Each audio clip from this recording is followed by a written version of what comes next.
माननीय राष्ट्रपति जी, केंद्रीय शिक्षा मंत्री आदरणीय श्री धर्मेंद्र प्रधान जी, केंद्रीय शिक्षा राज्य मंत्री श्री सुकांता मजुमदार जी, प्रधानमंत्री जी के सलाहकार श्री अमित खरे जी, राष्ट्रपति जी के सचिव श्रीमती दीप्ति उमाशंकर जी, सचिव उच्चतम शिक्षा विभाग श्री विनीत जोशी जी और देश भर से उपस्थित उच्च शैक्षणिक संस्थानों के डायरेक्टर्स और वाइस चांसलर्स और तथा प्रतिनिधियों का 2 दिवसीय विजिटर्स कॉन्फ्रेंस के समापन सत्र में हम हार्दिक स्वागत करते हैं।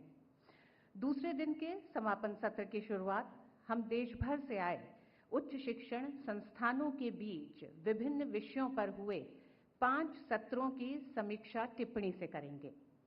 प्रत्येक सत्र के समापन टिप्पणी के लिए हम सबसे पहले आमंत्रित करेंगे प्रोफेसर आनंद भालेराव जी को, vice chancellor central university of Rajasthan.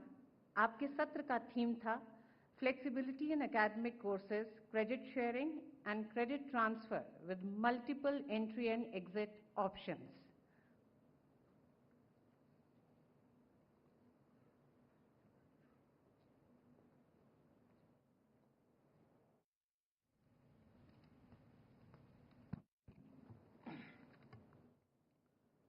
Honorable President, Honorable Education Minister, Honorable Minister of State for Education, Advisor to Honorable PM, Secretary Higher Education, Secretary to Honorable President. Good evening to everyone who are present in the dais. Our session 1 was on flexibility in academic courses, credit sharing and credit transfer with multiple entry and exit options. Our panel was consisting of directors of IIM, NIT, IIIT, Central University, Vice Chancellors of Central University, Chairman of AICTE, 6 Central Universities, 3 IITs, 3 NITs were participating in this one, including 2 IIITs also. Following are the takeaways from our discussion. There is a need for academic flexibility. Credit sharing and transfer is a pathway for the students' mobility.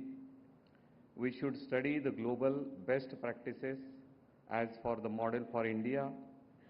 Multiple entry and exit options will democratize the higher education in India. There are challenges in implementation and the way forward. While these reforms are promising, our discussions also highlighted several challenges that must be addressed. Few of the challenges which we have listed are: the first one is institutional readiness. Many universities still follow the rigid framework and need significant restructuring to adopt flexible curricula. Second is inter-university coordination. Establishing partnership and aligning policies across the institutions is critical for credit mobility. Technology and transfer. The digital platforms supporting credit transfer, such as Academic Bank of Credit, need robust integration and security measures. Quality control is another challenge, ensuring that transferred credit remains academic rigor and relevance to the degree programs is essential. Regulatory frameworks are also essential. A clear and transparent regulatory structure is needed to facilitate smooth empanelmentation and prevent misuse of credit transfer system. For addressing these challenges, we have also given few recommendations for the future. The first one is strengthening the policy and regulatory framework, building digital infrastructure for the credit transfer, enhancing university collaborations and partnerships, capacity building for faculty and administrators, ensuring student awareness and engagement, fostering industry collaboration and skill development, and important one is equivalence of the courses, which will definitely facilitate the making implementation of credit transfer as well as implementation of multiple entry and exit. Thank you. धन्यवाद professor Bhalerao जी। और दिन के दूसरे सत्र का theme था internationalisation efforts and collaboration. इस सत्र की समापन टिप्पणी के लिए हम आमंत्रित करेंगे सत्र के अध्यक्ष professor M Jagdish Kumar, chairman UGC.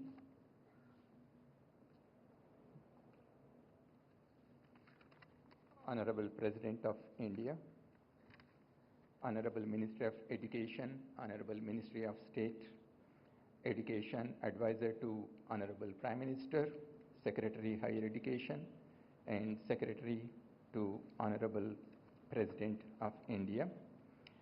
Our session focused on internationalization efforts and collaborations. And during the panel discussions, we focused on the importance of collaborations and global partnerships and the initiatives that are required for greater internationalization of higher education in India. Friends, you know that India has been witnessing accelerated growth during last 10 years, whether it is economic growth or technological development, and the innovations that are taking place in our country makes our country, it has a great potential for internationalization of higher education.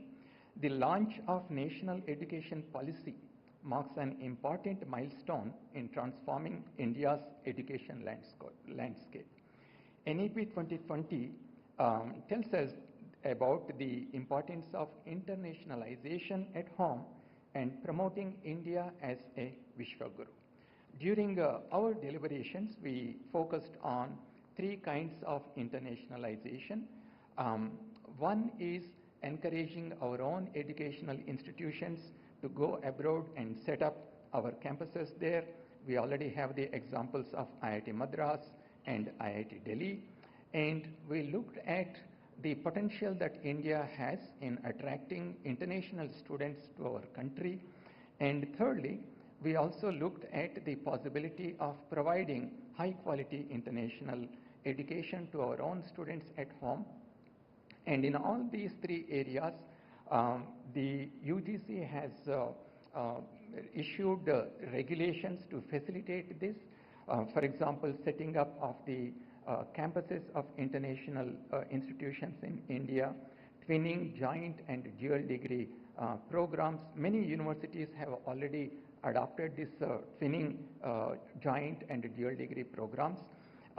Several international universities are also working on setting up their campuses in India.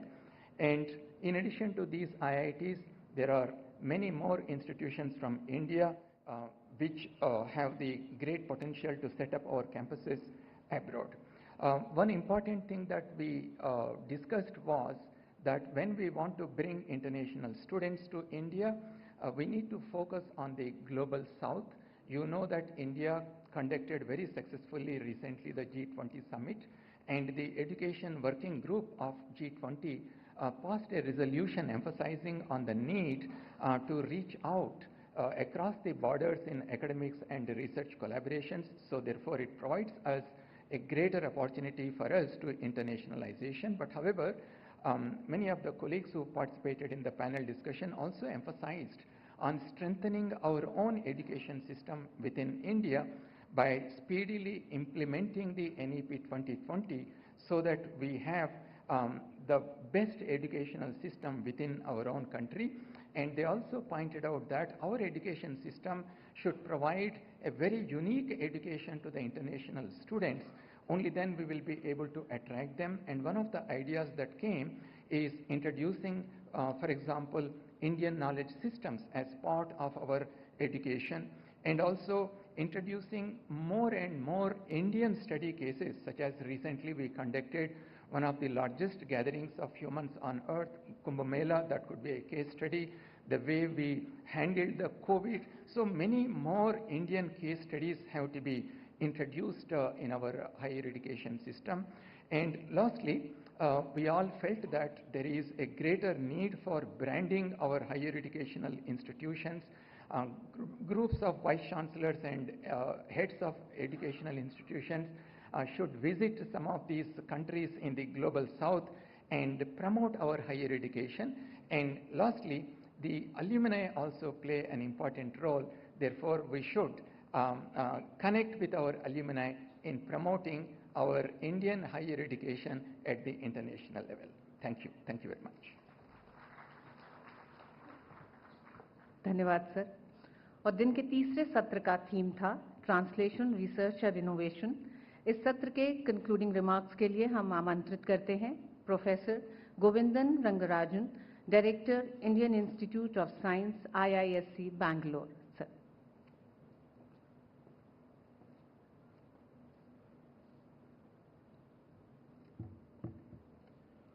Honorable President of India, Honorable Minister of Education, Honorable Minister of State for Education, Honorable Advisor to the Prime Minister, Secretary Higher Education, Secretary to the Honorable President. It's my pleasure to present you the discussions, summary of the discussions which have taken place on translational research and innovation. The first slide just to tell you that the variety of people who are involved. Here I wanted to show the schedule to show that we adopted a slightly different way of doing this discussion.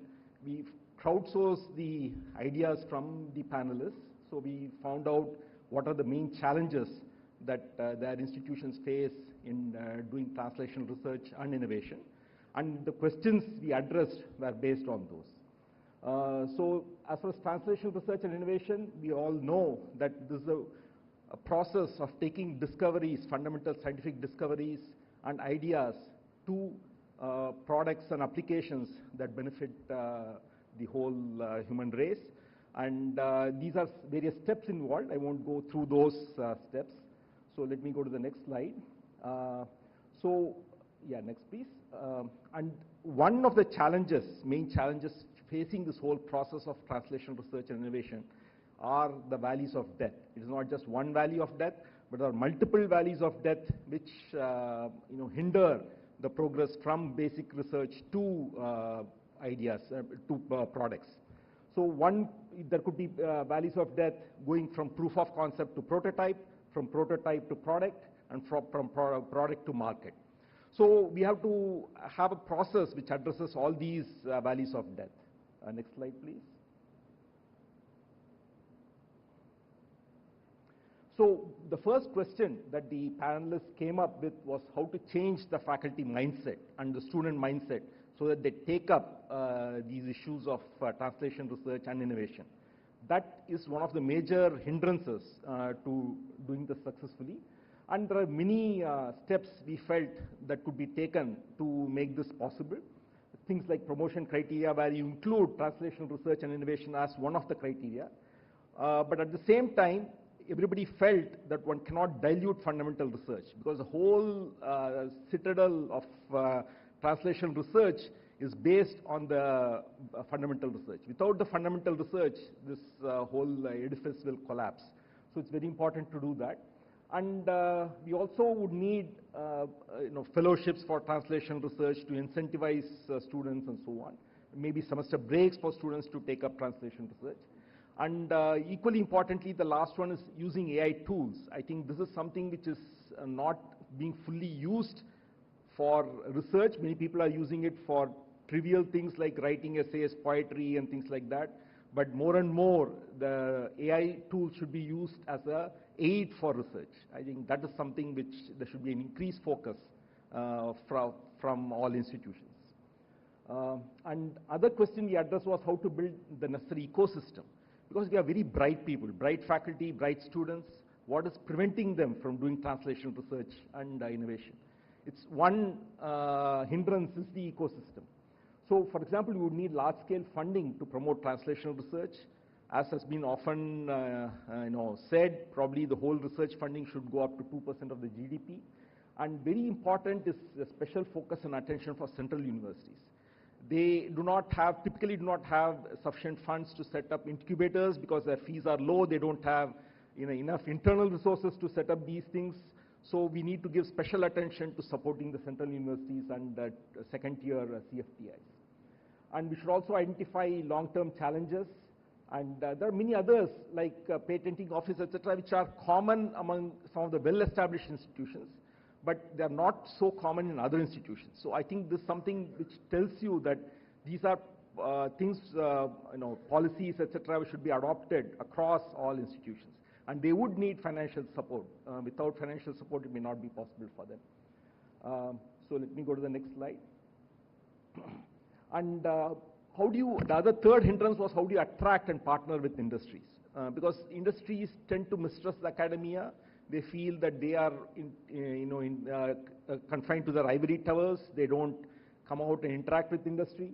So what we need is to get industry-defined problems for student and research projects, maybe have guest lectures by industry professionals, establish world-class research facilities that industry can use, because especially if you look at MSMEs and so on, they can't afford research facilities.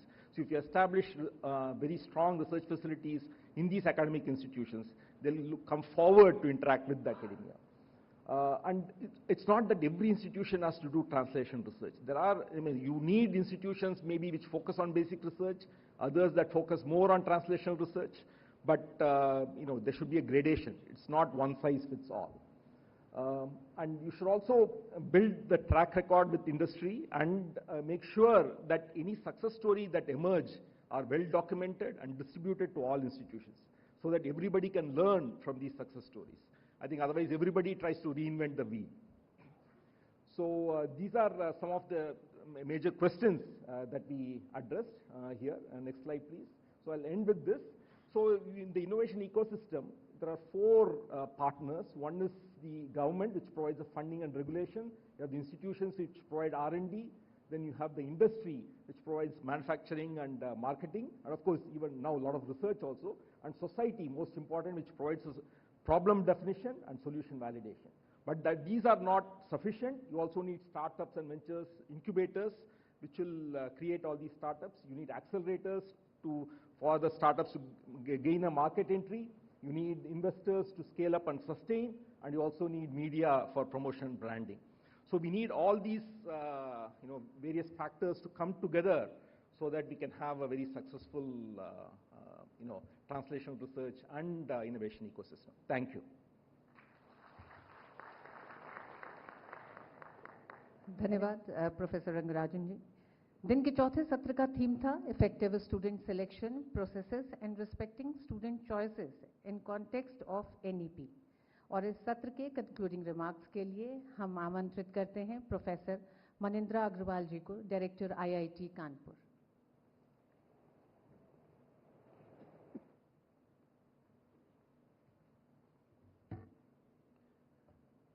Honorable President of India, Honorable Minister of Education, Honorable Minister of State of Education, advisors to the Honorable Prime Minister,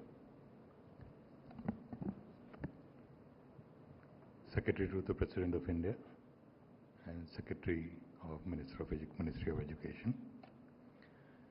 It's my pleasure to bring to you the summary of the discussion we had earlier in the day today.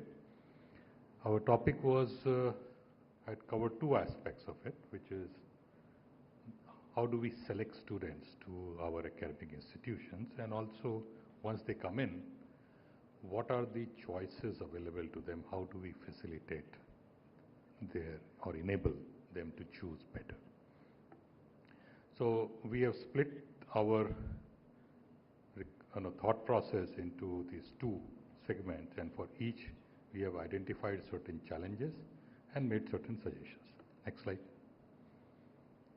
So coming to the effective selection of students, the challenges are manifold, particularly when we look at the undergraduate program that we run.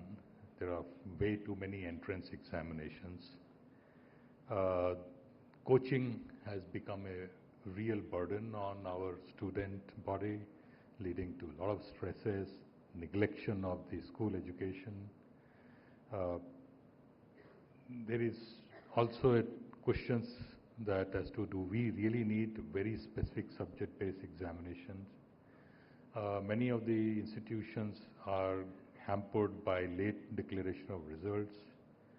And another challenge which is specific to rural and northeast region is how do we mainstream those students?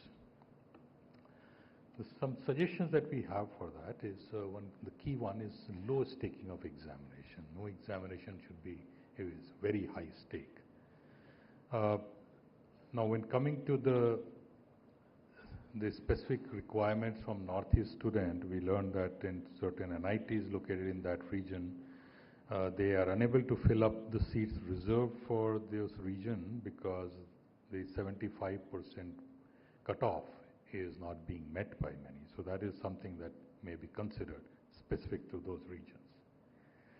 Now, coming to low staking of examination and reducing the burden of coaching, this was part of recommendations of NEP also, that we should aim to transition to loft or linear on-the-fly testing model, which is essentially an aptitude-based test, which can be adaptive so that it can be taken anytime, anywhere by students. There are a number of studies for SAT, which is a similar examination, which show that after 30-40 hours of coaching, the impact of coaching becomes minimal. So that will certainly help reduce the impact. Next slide, please. Okay, now coming to the student choices when they enter. With the advent of NEP, a number of institutions have enabled various exit options for the students, but the entry options are still not that many. In fact, the previous speaker alluded to and have made certain recommendations, so I'm not going to repeat that. We have a very wide variety of institutions, from very small ones with a small body of students to large universities having 50,000 plus students. So one size or one prescription cannot fit all, because the problems faced by large universities are very different from the small institutions. So particularly the large universities are even struggling with the basic infrastructure. So for them, a more immediate concern is how to enable the basic facilitation to the students. So they also have faced the challenge that many, or even though they bring in innovation in the curriculum, the students are not ready to avail of them because, for example, UPSC is still focusing on traditional subjects and not looking at the new age subjects. So a lot of students in the universities tend to focus on the traditional subjects. Regular evaluations is also very time consuming for large systems. And also this have a challenge in terms of selection of faculty, because a number of restrictions of what should be the background of the faculty that can be recruited, and evaluation also suffer from challenges. Next. To address some of these key issues, one suggestion is to use AI in evaluation. When you want to do large-scale evaluation, today we have AI-based tools which can significantly speed up these evaluations. For smooth movement of students from one institution to another, the academic bank of credit is already in the place. It needs to be enabled even more to ensure it. Courses should be, as much as possible, be allowed to be taken up in hybrid mode to reach out to a much larger body of students. And institutions, given that as a whole, as a country, we have resource constraints, so as much as possible, institutions should share resources. If there is a specific course being offered at one institution, it should be possible to offer it to the students to the other institutions as well.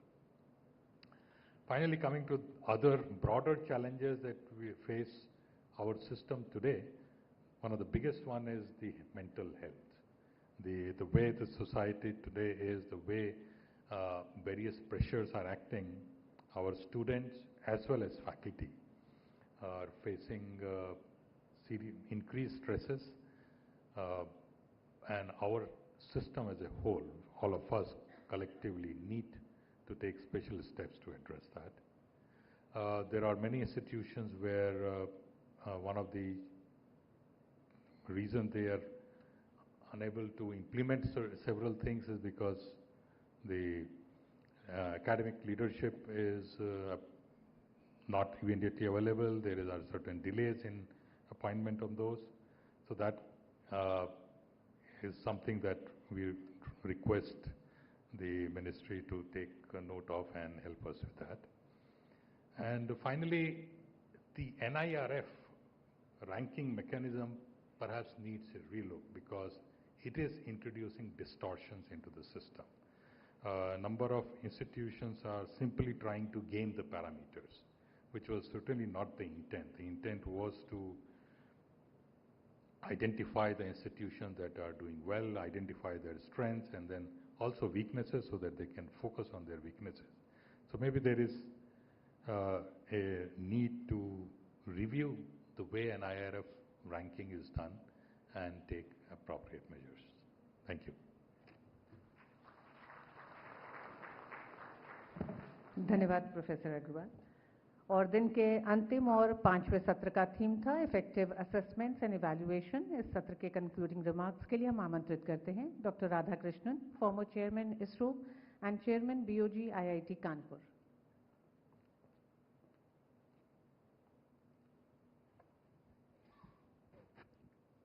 Honorable President of India, Honorable Minister of Education, Honorable Minister of State Education, distinguished advisor to Honorable Prime Minister, Secretary to Honorable President, Secretary Higher Education, eminent academicians. I'm privileged to present the concluding remarks of Session 5 prepared by a team of 70 academicians today. After the student comes to the institute, how do we assess, how do we evaluate them? That is the topic. Let me state the context. Firstly, technology is advancing exponentially, and it's also pervading into all areas of our life, including pedagogy. Hence, it is imperative to cultivate multidisciplinary minds, that's the students, to assimilate and to apply the knowledge in a highly technology-centric world. NEP 2020 states two important things. One is holistic development of students. Number two is outcome-based education. So we will discuss that. There are three key enablers. One is the faculty, second is the program, third one is the institution. So we will address this aspect also.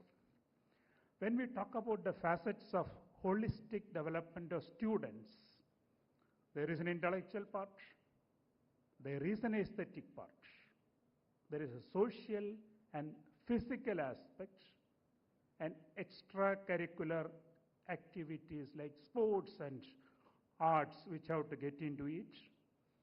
There is an emotional part of it, ethical part, and all this together will bring that value-based education that we talk about. The objective is to have a global citizen, a well-rounded person who must have a balanced compass of 4 quotients. We know about intelligence quotient. Here we need to have that for the domain, the emotional quotient, an enterprising quotient, and a spiritual quotient. That's about the ethical part of it. And when we talk about the outcome-based education, there are 5 dimensions to look at. One is the knowledge acquisition, ability to recall and reproduce. Next is the application of knowledge to solve a problem.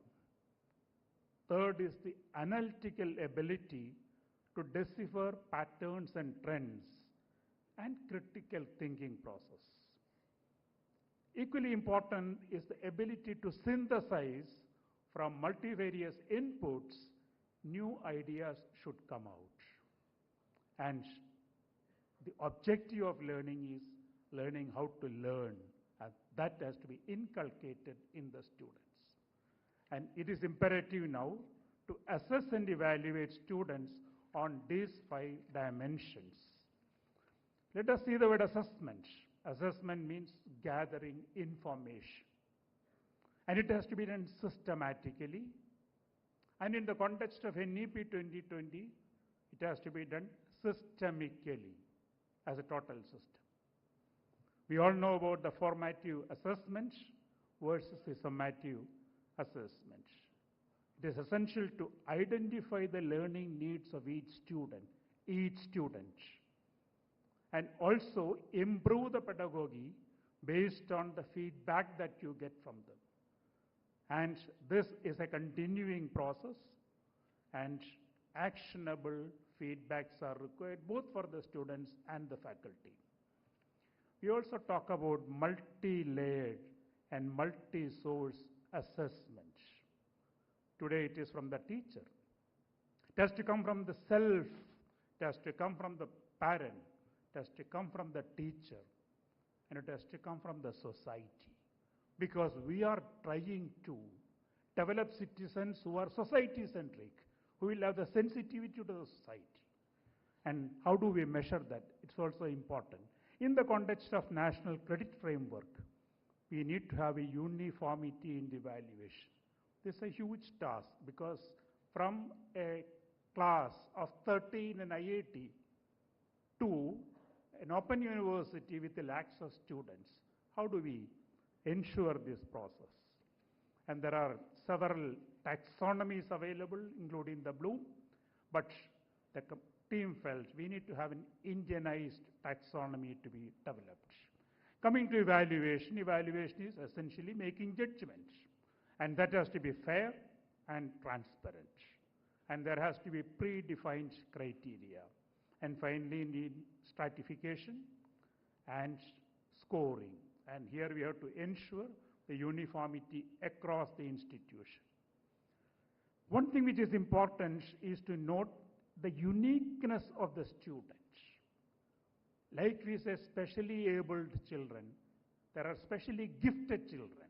How do we identify that and nurture that? This is important. There is also a discussion about the quality of the papers and doctoral theses that come out of Indian universities, which is the latest subject of talk. It is necessary to relook at this process of evaluation of the doctoral thesis in all universities. We see the whole spectrum today. Now coming to the 3 key enablers, faculty. Selection, induction, and mentoring of faculty is extremely important. Half-life of skills that is coming down.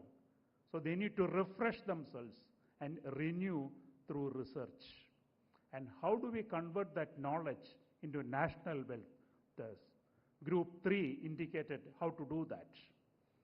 On the programs, there has to be relevance to society and industry, and translational research, innovation, entrepreneurship, these are important to be added. And finally, we need to have future-ready pedagogy. And for institutions, transformative reforms for assessment and accreditation is on the anvil to be implemented, and there are several policies and regulations in place, and a few more will be required in this context. Thank you very much. Thank you for this opportunity. Thank you sir. 8वें visitors conference की समीक्षा और भविष्य की राह पर और जानकारी देने के लिए हम आमंत्रित करेंगे श्री विनीत जोशी जी, सचिव उच्चतर शिक्षा विभाग, शिक्षा मंत्रालय।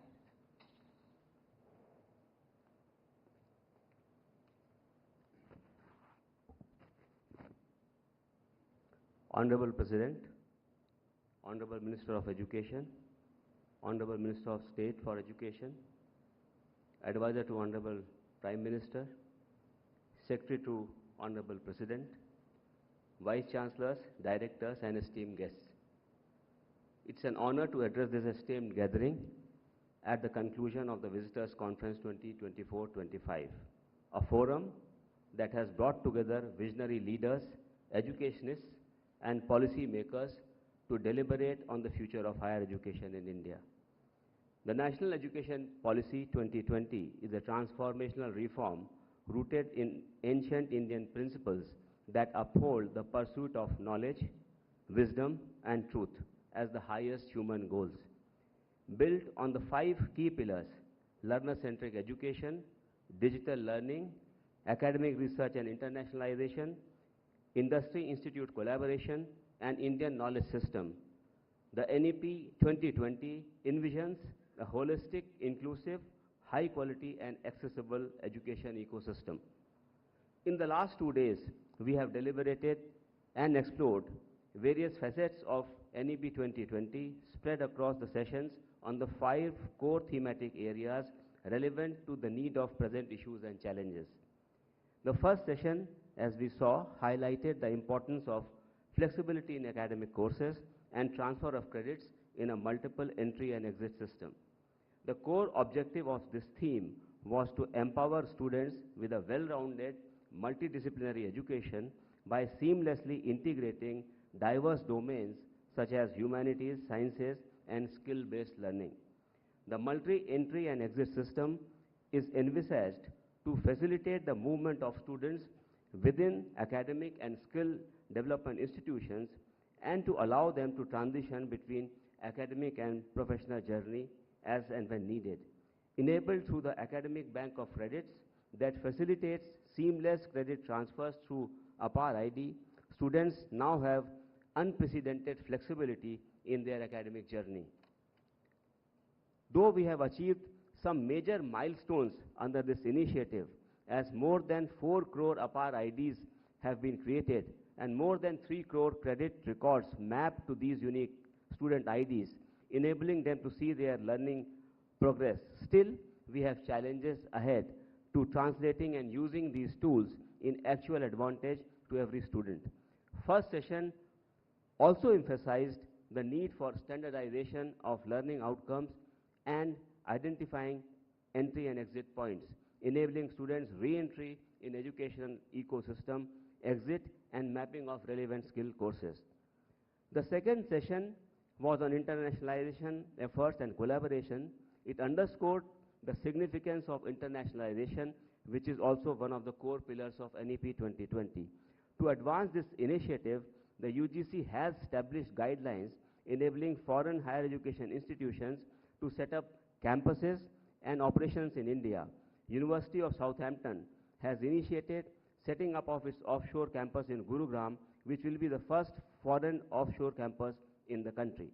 Additionally, our initiatives such as SPARK, Scheme for Promotion of Academic and Research Collaborations, and GYAN, Global Initiative for Academic Networks, are enhancing international research partnerships and faculty exchanges respectively. Internationalization aim is to leverage each other's best knowledge and establish Bharat as global educational destination.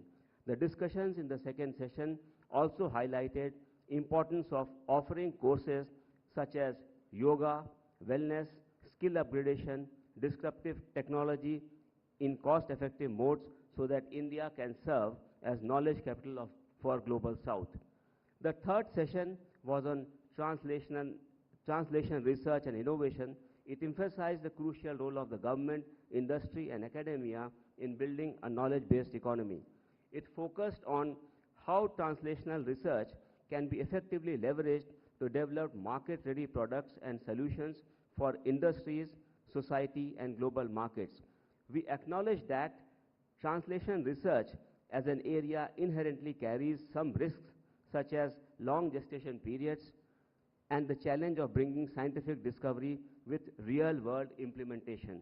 To navigate this, government, industry, and academia must work in synergy, leveraging each other's strengths while providing support in areas where one can take the lead.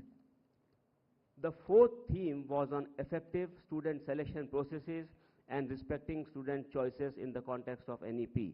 It endorsed the need for a holistic, flexible, and student-centric approach to education. NEP 2020 also advocates for inclusive student selection based on diverse skills beyond standardized exams, moving beyond rigid academic structures. Panel also deliberated for need of multiple selection methodology as entry points will be multiple due to multiple entry and exit points. Different courses and their selection system has to be designed based on students' learning outcome, opting to exit at different levels. We need to promote use of AI-based assessment systems, enabling every learner to assess his knowledge and skill in near real-time basis. The fifth session was on effective assessments and evaluation. As we explored the final theme of the conference on effective assessments and evaluation, it is important to note that assessment framework should do more than just ranking the students. Recognizing that every student has a unique blend of skills and talents, the education system must adapt to identify and nurture these qualities, appreciating achievements within both formal and informal education landscapes. Recognizing both formal and informal learning is crucial today, and shifting to competency-based assessment ensures skills and abilities define a learner's true potential. The way forward demands a bold vision, one that fosters innovation, strengthens collaboration, and positions India as a powerhouse of knowledge and research. We need to ensure that every student in the country has an APAR ID and that every APAR ID gets seeded with credits. It is equally important that the institutes should collaborate and identify courses so that student mobility can be ensured, empowering them learn as per their choice. Further, we understand that disruptive tools such as AI and IoT are already making an impact, and to complement this, the Government of India has set up 3 COEs in AI for healthcare, agriculture, and sustainable cities. Additionally, a new COE in AI for education has been approved to be established in the latest budget. Research should be promoted in all domains, either science, technology, and humanities, and it should be linked with product or outcome, making them useful for economy, society, and the country. Advanced assessment and skill proficiency tests should be adopted so that students and learners can identify gaps in their skills. These tools have to be aligned with the industry needs and the requirements. Dignitaries, as we know that the NEP 2020 endorses that every skill and knowledge has to be recognized, so I will conclude with one example as illustrated in the holy scripture of Mahabharata. Arjuna learned archery through formal education system, while from Guru Dronacharya, while Eklavya mastered the same skill through self-learning, proving that multiple learning pathways can be equally effective. We have to create an education system which can assess and recognize knowledge irrespective of learning pathways. That will empower every individual and provide them opportunity to make Bharat as Viksit Bharat by 2047. Thank you. Jai Hind, Jai Bharat.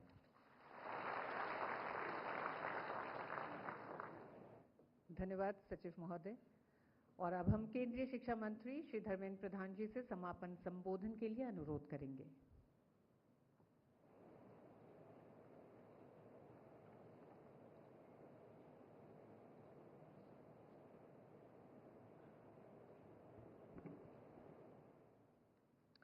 Honorable President of India, Srimati Droupadi Murmu ji, Minister Sukanta Majumdar ji, Sri Amit Khare ji, Madam Dipti Umasankar ji, Secretary Vinit Joshi ji, Vice Chancellors and Directors present here, Senior Officers of President Secretariat and Ministry of Education, esteemed guests. As we assemble here for the concluding session of this two-day conference, I extend my heartfelt gratitude to Honorable President of India for her words of inspiration while inaugurating the conference yesterday. We are also grateful for her gracious presence today amongst us during this concluding session. I take this opportunity to acknowledge the active participation of each one of you in the 5-panel discussion held today. Your insights and contributions have led to fruitful deliberations. We have heard diverse perspectives today, and I assure you that every viewpoint shared will be valued. Panel of chairmen of respective sessions have already presented the key takeaways from their sessions. I will share my thoughts on the overall direction of our deliberations and the nation-building interface of our institutions. Friends, today among us, we have representatives from three key bodies: leaders of 184 of our nation's premier institutions, representatives from the government, most importantly, the apex level, the Honorable President of India, who serves as the visitor to these institutions. But what we are missing in this gathering are our students, who are the very backbone of our education system. I believe that education cannot flourish without its most important stakeholders, our students.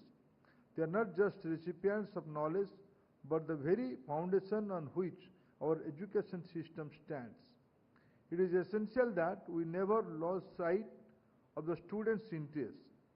Investing in their education, equipping them with the right skills and empowering them to dream big and also help them achieve their dream is not just an academic obligation, it is our duty to the nation. You all as leaders have an important role to play in this direction.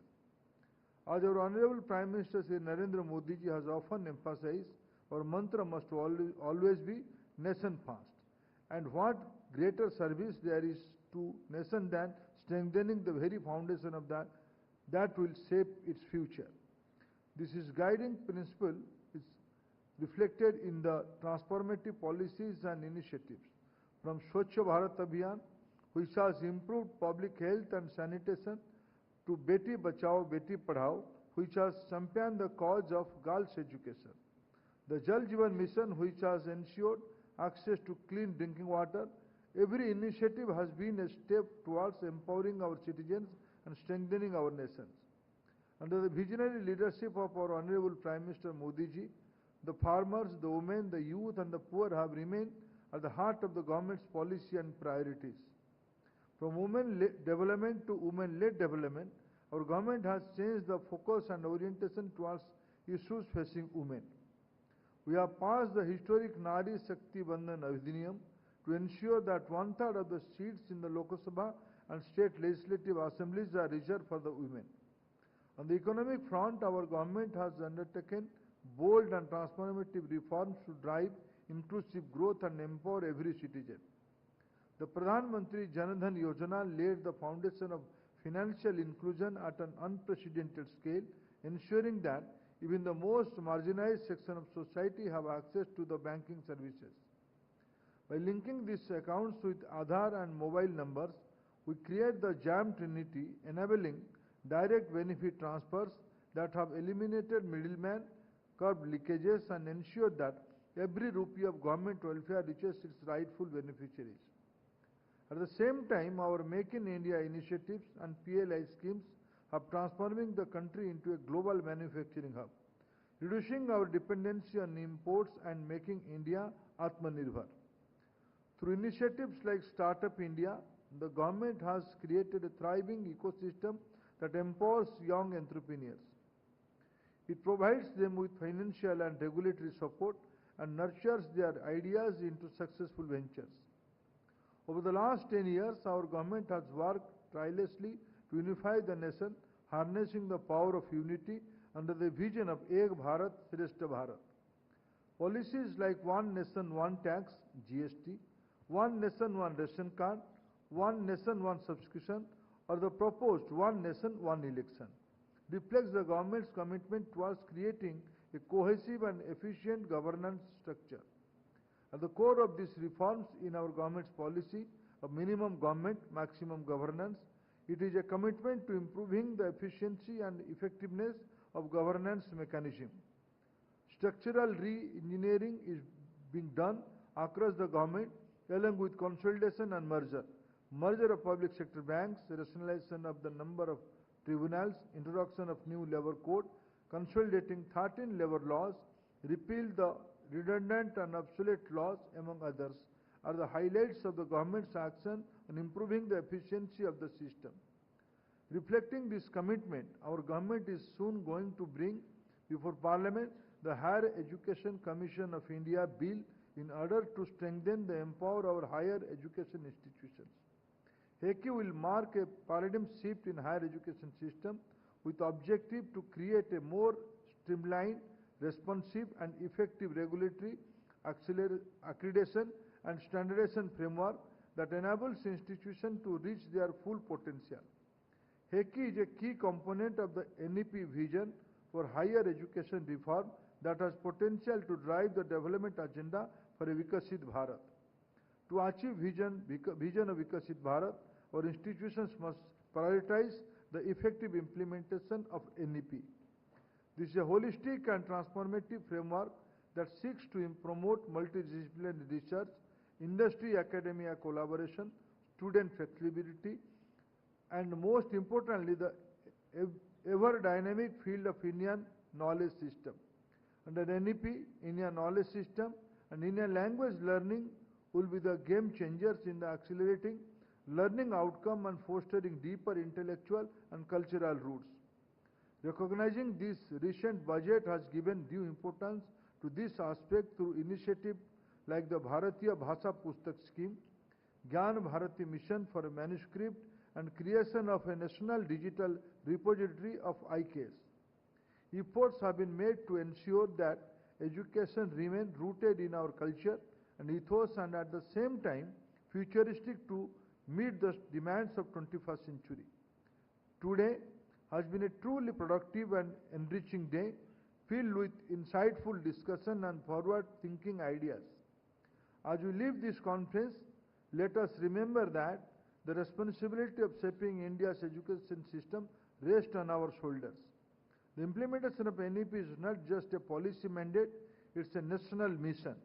It calls for education, adoption and course correction when needed. Learning from each other's best practices is indeed the key to achieve the speed and scale in the NEP implementation. The ideas and recommendations that have emerged from today's discussion must not remain confined to this hall. They should translate into correct actions that strengthen our institutions, empower our students and elevate the quality of education. I hope this two-day event has given each one of you renewed motivation and clarity of purpose.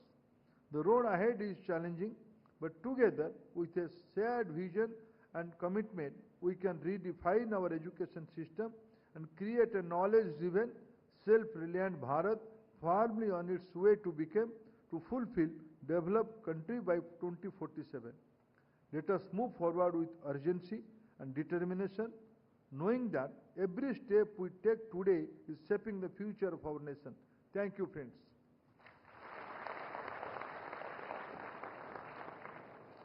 धन्यवाद मंत्री महोदय। अब हम 8वें visitors conference के concluding remarks के लिए माननीय राष्ट्रपति जी को सादर आमंत्रित करेंगे।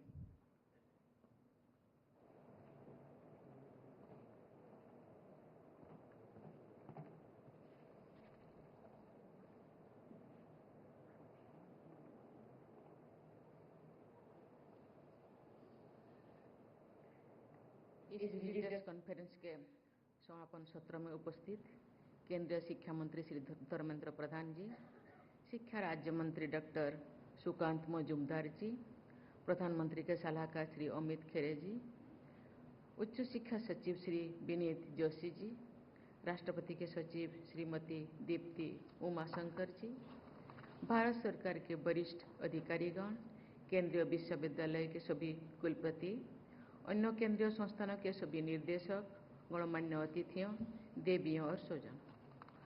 भारत के उच्च शिक्षण संस्थानों से जुड़े इस अत्यंत महत्वपूर्ण कॉन्फ्रेंस के सफल आयोजन के लिए मैं शिक्षा मंत्री श्री धर्मेंद्र प्रधान जी को, उनकी पूरी टीम को, सभी प्रतिभागियों को तथा आयोजन के लिए सक्रिय योगदान देने वाले राष्ट्रपति सचिवालय के सभी लोगों को बधाई देती हूँ।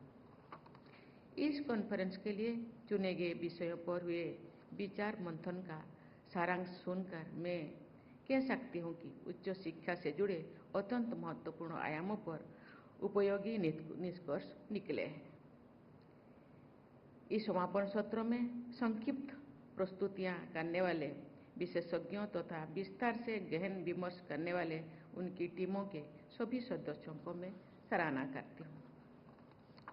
पाठ्यक्रमों की flexibility, credit sharing, credit transfer, multiple entry and exist opinions राष्ट्रीय शिक्षा नीति 2020 के तहत लागू किए गए ऐतिहासिक बदलाव हैं।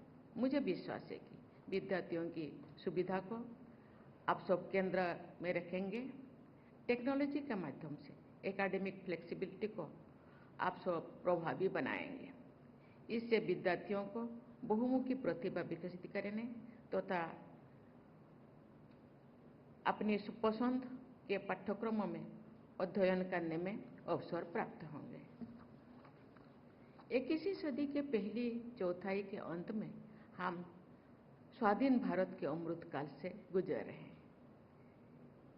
इस सदी के पूर्वार्ध के संपन्न होने के पहले ही भारत को विकसित देश बनाने का हमारे राष्ट्रीय लक्ष्य है। इस लक्ष्य को प्राप्त करने के लिए शिक्षण संस्थानों से जुड़े सभी लोगों को तथा विद्यार्थियों को ग्लोबल माइंडसेट के आधार पर आगे बढ़ना होगा। ये प्रयास होना चाहिए कि भारत के उच्च शिक्षा संस्थानों से के प्रति दूसरे देश आकर्षित हो तथा अन्य देशों के शिक्षण संस्थानों से हमारे देश की उच्च शिक्षा व्यवस्था का जुड़ाव बढ़े। इंटरनेशनलाइजेशन एफर्ट्स एंड कोलैबोरेशंस के मजबूत होने से हमारे युवा विद्यार्थी 21वीं सदी के विश्व में अपनी और अधिक प्रभावी पहचान बनाएंगे। देश के उच्च शिक्षण संस्थानों में विश्व स्तरीय शिक्षा मिलने से देश विश्व की तीसरी सबसे बड़ी अर्थव्यवस्था बनने की ओर अग्रसर हो रही है। आत्मनिर्भर होगा, सही अर्थों में विकसित, बड़ी तथा सुदृढ़ अर्थव्यवस्था की पहचान है। अनुसंधान और नवाचार पर आधारित आत्मनिर्भरता हमारी उद्यमों और अर्थव्यवस्था को मजबूत बनाएंगे। ऐसे अनुसंधान और नवाचार को हर संभव सहायता मिलनी चाहिए। विकसित अर्थव्यवस्थाओं में एकेडेमिया इंडस्ट्री इंटरफेस मजबूत दिखाई देता है। उपयोग जगत और उच्च शिक्षण संस्थानों में निरंतर आदान प्रदान होने से शोध एवं अनुसंधान कार्य अर्थव्यवस्था और समाज की आवश्यकताओं से जुड़े रहते हैं। आप सबको पारस्परिक हित में औद्योगिक संस्थानों के वरिष्ठ लोगों से निरंतर विचार विमर्श करने के संस्थागत प्रयास करने चाहिए। इससे शोध कार्य करने के वाले शिक्षकों और विद्यार्थियों को बहुत लाभ होगा। शिक्षण संस्थानों की प्रयोगशालाओं को स्थानीय, क्षेत्रीय, राष्ट्रीय तथा वैश्विक आवश्यकताओं से जोड़ने के कार्य आप सबकी प्राथमिकता होनी चाहिए। इन संदर्भ में आज के एक प्रेजेंटेशन में अनुसंधान के उपयोगी बनाने के दृष्टि से उच्च शिक्षण संस्थानों में डीप टेक तथा इनोवेशन पर आधारित स्टार्टअप्स को प्रोत्साहित करने के सुझाव दिए गए हैं। साथ ही रिसर्च को उपयोगी बनाने के अन्य सुझाव भी दिए गए हैं। ऐसे सुझावों को कार्यरूप देने से हमारी टेक्नोलॉजी ड्रिवन आत्मनिर्भरता और मजबूत होगा। राष्ट्रीय शिक्षा नीति के अनुसार विद्यार्थियों को 21वीं सदी के संदर्भ में विश्व स्तर पर सक्षम बनाना हमारे शिक्षण संस्थानों का लक्ष्य है। इस लक्ष्य को प्राप्त करने के लिए अनेक आयामों पर कार्य करना होगा।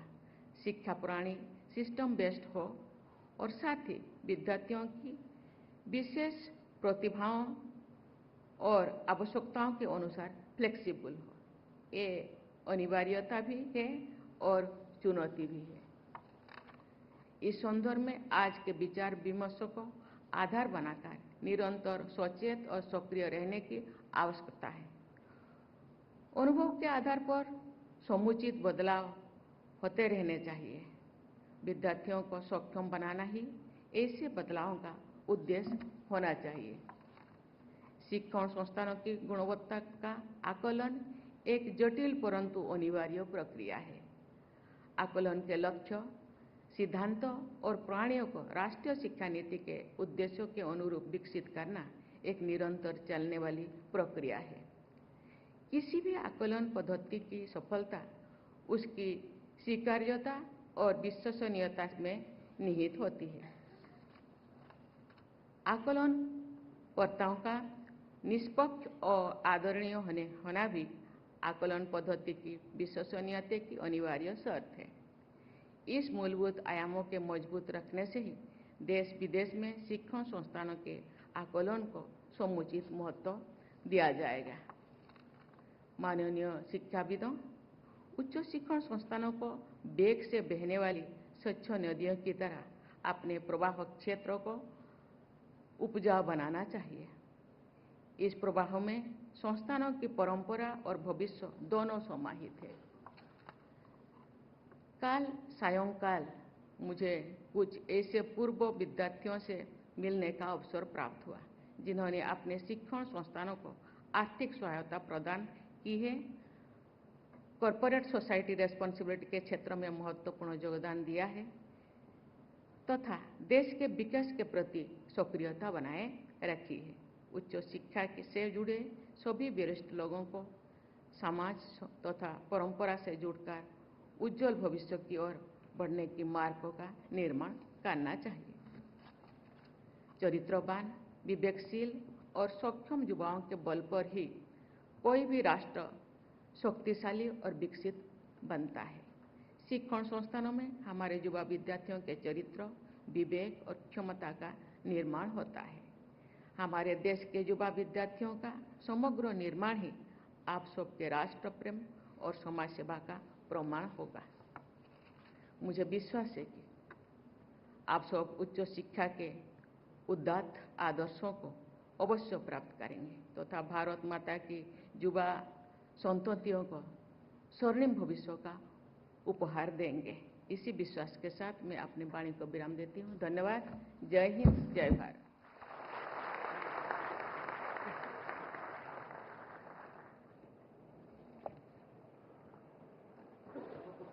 धन्यवाद ज्ञापन के लिए हम केंद्रीय शिक्षा मंत्री डॉक्टर सुकांता मजूमदार जी को आमंत्रित करेंगे।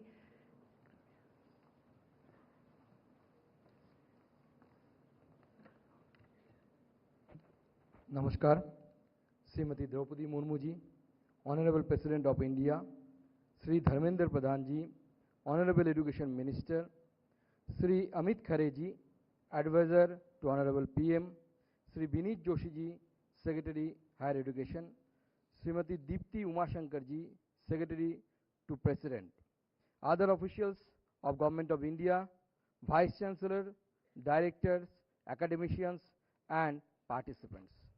As we conclude the highly enriching and thought-provoking Visitors Conference 2024-25, it is my distinct honor to deliver the vote of thanks on behalf of the Ministry of Education. This gathering has served as a remarkable platform to deliberate on the future of education, bringing together visionaries dedicated to shaping India's academic landscape. First and foremost, I extend my deepest gratitude to the Honorable President of India. Madam, your esteemed presence and inspiring inaugural address have profoundly resonated with all of us. Your unwavering dedication to education, innovation, and nation building is a beacon of hope and progress. Your leadership continues to inspire institutions across the country to strive for academic excellence, inclusivity, and global recognition. I also express my heartfelt appreciation to the Honorable Education Minister. Sir, your visionary leadership and steadfast commitment to implementing the National Education Policy NEP 2020 have been instrumental in driving excellence, equity, and international collaboration in education. Your tireless efforts in fostering research, innovation, and student-centric policies are truly commendable, and your guidance remains invaluable in propelling India towards becoming a global knowledge superpower, which is essential to realize Honorable Prime Minister's vision of Vikshit Bharat by 2047. under the visionary leadership of Honorable President Madam, Honorable Prime Minister Modi ji, and Honorable Education Minister, the Indian education sector has made impressive strides both globally and within Asia, as evidenced by the QS World University Ranking 2025. It is heartening to mention that India has seen the inclusion of 46 institutions among the top 1,500 in the 2025 edition compared to just 11 in the 2015 edition, showcasing a 318% increase in the last 10 years, the best among the G20 nations. A special note of thanks to the esteemed Vice Chancellor, Directors, and all Center Higher Educational Institutes for their relentless effort and unwavering support. I extend my gratitude to the distinguished speaker and the panelists who have shared their profound expertise and perspective, making this conference an intellectually stimulating experience. Your contributions have shed light on the key areas such as academic flexibility, internationalization, research and innovation, and assessment reforms. My sincere appreciation goes to the delegate officer and staff from the Ministry of Education for their meticulous planning and seamless execution of this grand event. Your relentless dedication behind the census has ensured its success. Lastly, I thank all the participants and delegates for their enthusiastic engagement. Your insights, questions, and discussion have enriched this conference, reinforcing our shared vision for a stronger, more dynamic education system. As we move forward, let us continue working together to elevate India's higher education system to new heights of excellence and innovation. Once again, I extend my heartfelt gratitude to each one of you for being part of this significant event. Thank you. Jai Hind, Jai Bharat. कृपया आप सभी राष्ट्रगान के लिए खड़े हो जाएं अपने स्थान पर।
और इसी के साथ 8वें विजिटर्स